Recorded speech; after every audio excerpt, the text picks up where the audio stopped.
नमस्कार मैत्रिणींनो. तर आज आपण इथे बनवणार आहोत चमचमीत असा भेजा फ्राय. तर त्यासाठी इथे मी भेजा स्वच्छ असा धुवून घेतलेला आहे.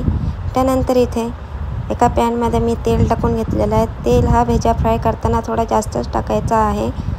त्यानंतर इथे मी त्यामध्ये कांदा टाकलेला आहे.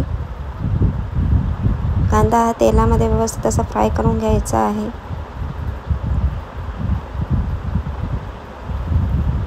तर इथे भेजा फ्राय करण्यासाठी जास्त काही साहित्याची गरज लागत नाही. अगदी मोजक्याच साहित्यात भेजा फ्राय बनवता येतो.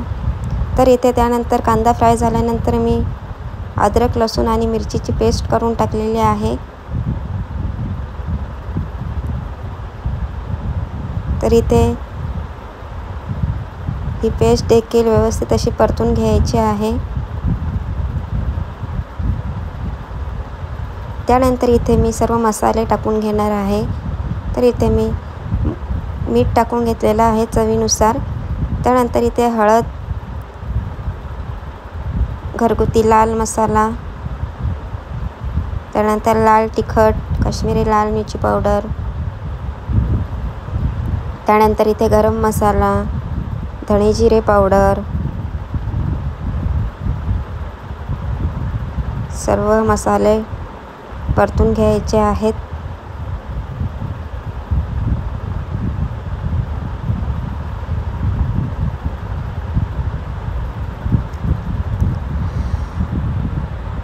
त्यानंतर इथे मसाले व्यवस्थित अशी शिजल्यानंतर त्यामध्ये भेजा जो आपण स्वच्छ धुवून घेतलेला होता तो यामध्ये टाकून घ्यायचा आहे.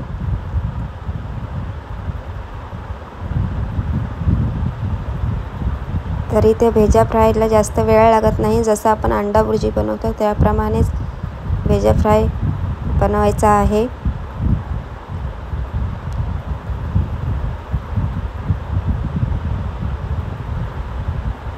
तर इथे एका बाजूने शिजल्यानंतर दुसरी बाजू पलटी करून घ्यायची आहे.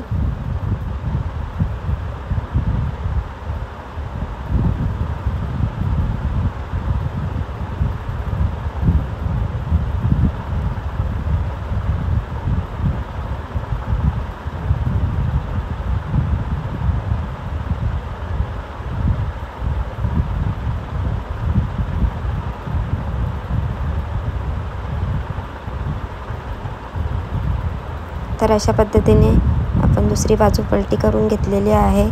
त्यानंतर आपण यावर हा जो भेजा आहे तो आपण वाफेवर शिजवून घेणार आहोत.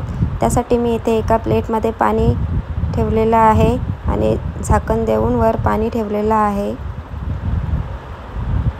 तर इथे 2 मिनिटानंतर मी हे झाकण काढलेलं आहे.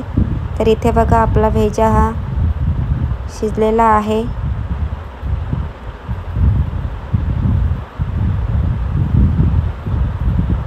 तर इथे बघा आपला भेजा हा रेडी झालेला आहे.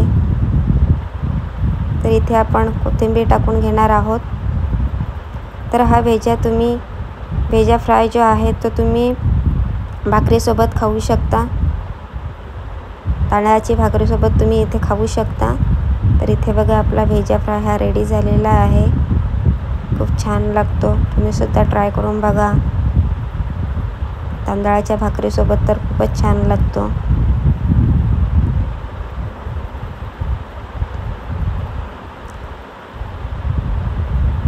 Bye bye.